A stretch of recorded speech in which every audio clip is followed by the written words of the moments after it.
저는 혼전 임신으로 남편과 일찍 결혼하게 되었습니다. 저희는 20대 중반이었고 어느 정도 모아둔 적은 돈으로 작은 집에서 살게 되었어요.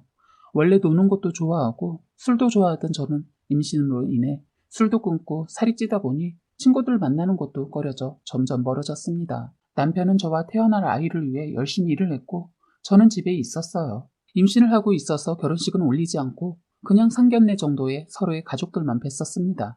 결혼식에 대한 이야기는 아이를 낳고 난 뒤 하기로 결정되었고 혼인신고만 마친 상태였어요. 혼인신고도 했는데 남편은 저와 찍은 사진으로는 프로필 사진을 하지 않더군요. 그래서 살짝 삐진 티를 낸 적이 있었습니다. 자기는 왜 나랑 찍은 사진을 프로필 사진으로 안 해나? 에이, 뭘 그런 걸로 삐지고 그래. 나는 원래 프로필 사진 잘 안 해놓는 거 알잖아. 그래도 내가 원하는데 해주면 안 돼? 아이, 그런 거 가지고 감정 상하지 말고 그만 얘기하자. 남편의 고집이 워낙 센 걸 알기 때문에 그냥 넘어갔어요. 그렇게 몇 달이 지나고 39개월쯤 아이가 태어나게 되었습니다. 남편은 아이를 정말 예뻐했고 저와도 사이가 정말 좋았어요. 그런데 저에게는 산후 우울증이 오게 되었고 엎친 데 덮친 격으로 임신을 하며 찐 살이 빠지지 않아 뚱뚱해진 저의 모습을 저는 극도로 싫어하게 되었습니다.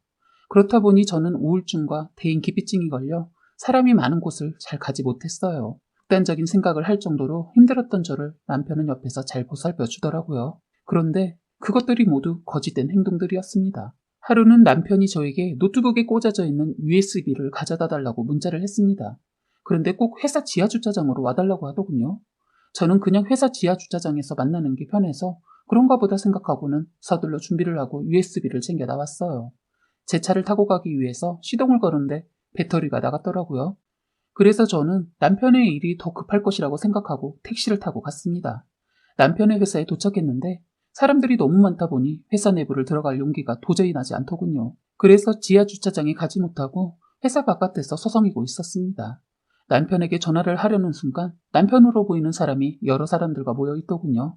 그래서 저는 반가운 마음에 여보라고 외치며 남편에게 다가가자 남편의 표정은 일그러졌고 저를 모르는 사람 취급하는 겁니다. 그래서 순간 저를 보지 못한 건가 하고 다시 한번 여보라고 부르면서 달려갔더니 저를 밀쳐내고는 누구냐고 묻는 거예요. 남편의 동료들은 남편에게 아는 사람이냐고 물어보았고 남편은 모른다며 그냥 가자고 하고는 저를 두고 가버렸습니다. 그 순간 이 사람이 나를 모른 척하는 거구나, 내가 창피한 거구나 하고 생각이 드는 거예요. 저는 머리를 망치로 맞은 듯한 충격에 아무것도 하지 못하고 그냥 그 자리에서 남편이 회사에 들어가는 모습을 멍하니 바라보고만 있었어요. 그렇게 혼자 몇십 분을 멍하니 서 있기만 했던 것 같습니다. 그러다가 남편에게 전화가 오더군요. 그런데 도저히 남편의 전화를 받을 자신이 들지 않아서 그냥 무시하고 택시를 타고는 집에 갔습니다. 남편의 퇴근 시간이 되자 비밀번호를 누르는 소리가 들리더군요. 남편은 들어서자마자 저에게 한마디 하는 겁니다. 오늘 회사 주차장으로 오라니까 거기 서 있으면 어떡해? 왜 오늘 나 모른 척한 거야? 무슨 모른 척이야. 그냥 그 상황에서 소개하기 민망해서 모르는 사람이라고 잡아댄 거야. 거짓말 치지 마. 너 나 밀쳤잖아. 몇 시간도 안 지났는데 기억이 안 나? 라고 했더니 갑자기 소리를 지르는 거예요. 아니 그러게 내 말 듣고 지하주차장으로 왔으면 내가 모른 척할 일이 없었잖아. 말을 안 들어서 싸우게 만들어 왜? 그리고 내가 전화를 하면 받아야지. 거기에 중요한 파일이 들어가 있는데. 됐다 그만 말해. 이러고는 방으로 쏙 들어가 버리더군요. 지하주차장으로 들어가지 않고 밖에서 남편을 기다리고 있던 게 그렇게 잘못한 일인 건지 화도 나고 서러워서 눈물이 나더라고요.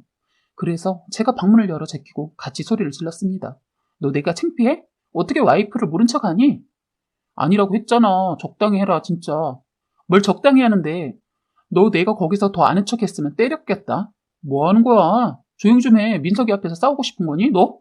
민석이는 민석이고 난 이번 일 너한테 제대로 듣지 않는 이상 난 오늘 못 넘어가. 그래 창피했다. 배는 배대로 나와 있고 옷도 그게 뭐냐? 너 살 뺄 생각은 하냐? 끝까지 미안하다고 얘기는 하지 않고 갑자기 제가 창피하다고 하는 남편의 말에 기가 찼습니다. 야 입에 네 자식 낳느라 그런 거야. 내가 결혼 전에 얼마나 예쁘고 꾸미는 거 좋아했는지 누구보다 잘하는 사람이 그딴 식으로 얘기해? 이렇게 나올 것 같으니까 내가 그만하자고 한 거잖아. 너 속마음 잘 들었고 난 내 모습 창피해하는 사람이랑 같이 살고 싶지가 않다. 민석이는 내가 데려갈 거니까 그렇게 알아. 그리고서는 전 거실에서 혼자 기어다니고 있는 아들을 데리고 택시를 잡았습니다. 남편은 헐레벌떡 뛰어나와서 저에게 빌더군요. 그래도 이렇게 가버린 건 아니지. 내가 잘못했어. 시간도 늦었는데 어딜 가려고. 어딜 가긴 어딜 가. 엄마 아빠한테 가지. 넌 창피한 나랑 헤어져서 기분 째지겠다. 이제 화끈한 여자 만나서 잘 놀아봐. 라고 말했습니다. 그랬더니 갑자기 화가 났는지 갑자기 아들을 뺏으려고 하는 거예요. 야, 말이 되는 소리를 해. 뭐 화끈한 여자? 진짜 손 놓는다. 너 갈 거면 민석이는 두고 가. 왜? 민석이 두고 가면 너는 새로운 여자 만나기도 힘들 텐데. 내가 데려가 주는 거야. 저 집에서 누구랑 굴러다닐지 모르겠지만 미래의 그 두 분을 위해 내가 꺼져주는 거니까 고맙게 생각하기나 해. 하고 택시에 타려는데 제 어깨를 힘으로 잡더라고요. 제가 화가 나서 소리를 질렀습니다. 도와주세요. 모르는 사람이에요. 도와주세요. 이렇게 외치니까 자기도 옆에 있는 사람들 눈치가 보였는지 그냥 놔주더군요. 그래서 바로 저는 친정집으로 향했고 부모님에게는 잠깐 놀러 온 것이라고 얘기하며 친정집에서 있었습니다. 그동안 남편은 저에게 계속해서 문자를 했지만 친정에는 오지 않더라고요. 그러던 중 모르는 번호로 문자가 왔어요. 문자 속 내용은 충격적이었습니다. 안녕하세요. 저는 미나니 친구인 전상혁입니다. 지금까지 모른 척하며 지냈지만 이제는 안 될 것 같아 문자드립니다. 회사에 찾아온 혜인 씨를 모르는 척한 일로 인해 두 분이 싸웠다는 사실을 미나니에게 들었습니다. 미나니는 지금 사장님의 조카분과 바람을 피고 있습니다. 프로필 사진에 혜인 씨를 올려두지 않는 이유도 사장님에게 가정이 있다는 사실을 들키지 않기 위해서이고 혜인 씨를 회사에서 모른 채 한 이유도 그것 때문입니다. 미나니의 친구로서 어떻게 행동을 해야 옳은 친구의 행동인가 계속 고민해왔습니다. 하지만 조금이라도 늦기 전에 더 빨리 알려드리는 게 현명한 선택이라고 생각이 들어서 문자드립니다. 미나니가 사장님의 조카분과 바람을 피웠다는 사실과 저에게 혜인 씨를 어떤 식으로 이야기를 했는지 모두 저장해서 보내드려요. 현명한 선택하시길 바랍니다. 이 문자 뒤로는 저를 말로 표현하지 못할 정도로 더럽게 표현한 말들과 바람핀 여자를 성적으로 표현한 말이 기록된 톡방이 모두 캡처되어 있는 사진들이 있었어요. 우선 저는 그 문자를 받고 난 뒤 어떻게 행동해야 하는지 깊은 고민에 빠졌습니다. 사실 저는 제 아이를 위해 남편이 반성만 한다면 다시 잘해보려는 생각이 있었어요. 하지만 남편의 친구가 알려준 사실을 통해서 뒤통수를 세게 맞았고 이 사람에 대해 남아있던 정들이 모두 사라지더군요.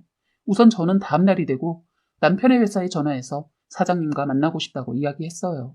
작은 회사라서 그런지 몇 마디의 거짓 이유를 대고 나니 사장님과 약속이 바로 잡혔습니다. 저는 상혁 씨가 보내준 사진들을 모두 인쇄한 뒤 문자 내용도 인쇄하여 가방 속에 챙겼습니다.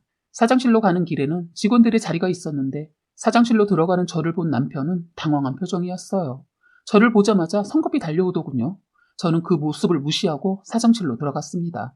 안녕하세요. 처음 뵙겠습니다. 저는 일적인 부분으로 약속을 잡은 게 아니라 드릴 말씀이 있어서요. 네? 좋은 얘기도 아니니 본론부터 말씀드릴게요. 여기 사장님 조카분과 연애하시는 민환 씨는요, 제 남편이고요. 얼마나 쓰레기 같은 남자인지 알려드리려고 왔습니다. 라고 하고는 남편의 친구인 상혁 씨가 보내준 사진들을 모두 보여드렸습니다. 저를 따라 사장실에 뛰쳐들어와 이 말을 들은 남편은 뒤에서 소리를 지르더군요. 야, 너 뭐 하는 짓이야? 뭐 하는 짓이긴 이거 안 보여? 너의 더러운 사실 알려드리는 중이잖아. 혹시라도 사장님이 모르고 계실까봐 얘기해드리는 거야. 민환 씨 이거 사실이야? 내가 자네를 엄청나게 아껴서 내 조카까지 소개해줬는데 이게 무슨 일이야? 사실대로 말해. 사장님 오해해요. 이 여자가 거짓말 치는 겁니다. 저는 모르는 사람이에요. 이놈이 변명하기 바쁘고 둘러대기 바쁘더군요. 그래서 어처구니 없어서 뭐 모르는 사람? 자기 자식까지 낳은 사람을 모르는 사람으로 취급하는 거야? 했더니 저를 죽이듯이 쳐다보더니 야, 너 그만해라. 사과해도 받아줄 마음 없지만 이 말을 듣고 나서 더 화가 나서 직원들이 있는 곳으로 나가 소리쳤습니다. 안녕하세요. 저는 이 회사에서 일하고 있는 민환 씨의 와이프입니다. 저희 사이에는 2살 된 아들 하나 있고요. 혼인신고까지 마친 부부 사이입니다. 그런데 이 뻔뻔한 더러운 놈이 회사에서 싱글인 척을 하고 사장님의 조카분이랑 바람이 나셨다네요. 까지 말했는데 갑자기 제 팔을 붙잡고 입을 막으려고 하더군요. 근데 그런 남편을 사장님이 떼어내고는 밀쳐버렸습니다. 자네 끝까지 이 사실을 숨기려고 했던 것인가? 어떻게 나와 내 조카한테 이럴 수가 있나? 당장 이 회사에서 나가주게. 사장님이 모든 사실을 알게 되고 직장에서 쪼글당하게 된 남편은 화가 났는지 저의 머리채를 잡고 때리려고 했습니다. 그 순간 다른 직원분이 남편을 제지하였고 저는 또 다른 여직원들이 진정을 시켜주어서 큰일은 당하지 않게 되었어요. 회사 안은 난장판이 되었습니다. 그런데 갑자기 사장님은 저와 둘이 얘기하고 싶어 하셨습니다. 그래서 다시 사장실로 들어가는데 남편 놈 또 뒤따라 들어오려는 거 남자 직원들이 잡고 있었어요. 사장님은 확실한 걸 더 듣고 싶은지 저에게 묻더군요. 이 사실은 어떻게 알게 되신 겁니까? 남편 친구가 알려주더군요. 저는 헤어지면 그만이기도 하지만 이대로 끝나면 억울하기도 하고 같은 여자로서 사장님의 조카분도 피해자인 것 같아서 알려드리려고 왔습니다. 알고 나서 많이 힘드셨을 텐데 뭐라 할 말이 없네요. 어쨌든 저희 회사에서 일어난 일은 제가 책임지고 해결할 테니 걱정하지 마세요. 그렇게 말을 끝내고 사장실을 나오자 남편은 기가 막힌 게 저를 밀치더니 사장실로 들어가는 겁니다. 어차피 회사에서 쫓겨날 거 뻔해서 그냥 무시하고 친정집에 가서 부모님에게 말씀을 드렸습니다. 그랬더니 저희 부모님 난리가 나셨어요. 바로 시댁에 전화해서는 당장 이혼해주지 않는다면 소송 걸겠다고 하시고 남편의 사실을 찢어버리겠다고 노발대발 하시더군요. 그런데 웃긴 건 시댁은 이 모든 사실을 알고 있었던 것 같았습니다. 시어머니 한다는 소리가 남자가 바람 한번 필 수도 있는 거 아니냐며 너무도 당당하셨어요. 적반하장으로 당신네들 딸 때문에 자기 자식이 직장에서 잘리게 되었다고 더 뻔뻔하게 나오는 겁니다. 저희 아버지 엄청나게 화가 나셔서 그날 시댁에 바로 찾아가 제대로 그 집 엎어놓고 나오셨다 들었어요. 남편놈도 아버지한테 얻어터지고 경찰까지 왔다고 했어요. 저도 가려고 했는데 아버지가 나서지 말고 집에 애랑 있으라고 해서 할 수 없이 있었네요. 그렇게 이혼을 하게 되었습니다. 그런데 아버지가 손을 봐줬다고 해도 아무리 생각해도 순순히 이혼해줄 시댁이 아닌데 시댁은 더 이상 말이 없었고 남편도 이혼을 해주었어요. 그때 왜 이렇게 이혼을 쉽게 해줬나 들어보니 사장의 조카가 저에게 감사한 마음에 쇼를 해줬더군요. 다 포기하고 이혼하고 오면 다시 만나는 거 생각해본다고 하니까 그 말에 남편놈 정말 다 포기하고 갔던 겁니다. 이제 남편의 끝은 듣지 않아도 아시겠죠? 그래도 궁금해하실 분을 위해 말씀드리자면 사장 조카분이 다시 온 남편놈을 뻥 차버리고 대려 빚까지 지게 만들었다고 들었습니다. 시어머니 돈 있는 며느리 얻는다는 욕심에 아들 인생 제대로 망치게 만들고 손주까지 포기한 어리석은 인간이었는데 이젠 아들 빚 갚느라 개고생한다고 들었네요. 있는지 건드려서 그런지 그 대가가 어마어마하다고 들었네요. 미친 전시모 전 남편 사연은 여기까지이고요. 저는 지금은 제 아들만을 바라보며 열심히 살고 있어요. 그리고 산후 우울증도 많이 좋아져서 운동을 시작하고 차근차근 살을 빼서 지금 10kg 정도를 감량했습니다.